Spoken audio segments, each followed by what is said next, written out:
It's been an interesting episode between the effects of the Muslim ban and the fact that the Afghan girls who built a robot can't come to this country to see their robot compete.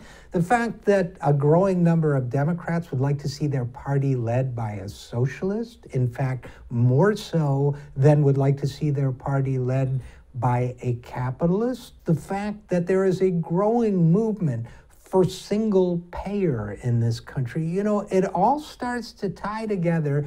It all starts to tell us something very different about what the word resistance means.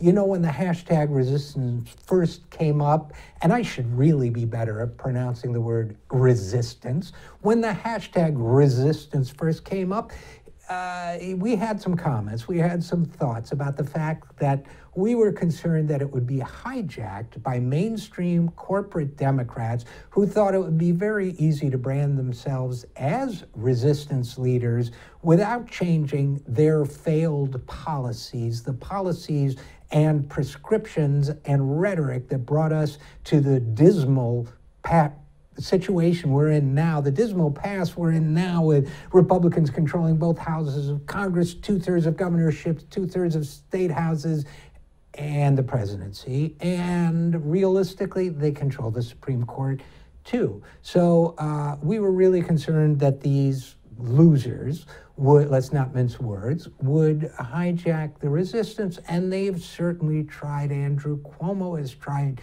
Cory Booker has tried, the consultants have tried, but so far there's something moving here that's more than just revulsion to the person of Donald Trump, or even revulsion to the person and policies of the Republican Party. There is a feeling in this country, and it's not going to go away. Now I'm certain of it.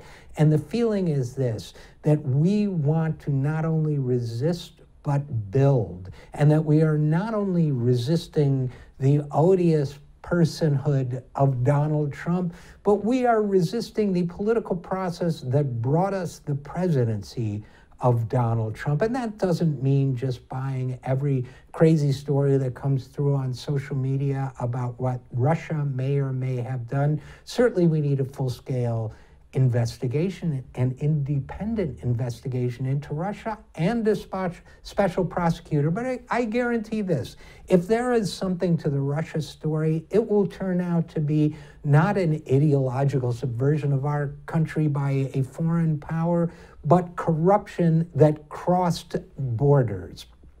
There is corruption that crosses borders, sadly, to a certain extent in both parties. I could talk about the Democratic Party's consultants and their involvements with Ukraine and other governments that are highly questionable, including Saudi Arabia. I could talk about Donald Trump's arrangements with Saudi Arabia, which we've discussed earlier on this program.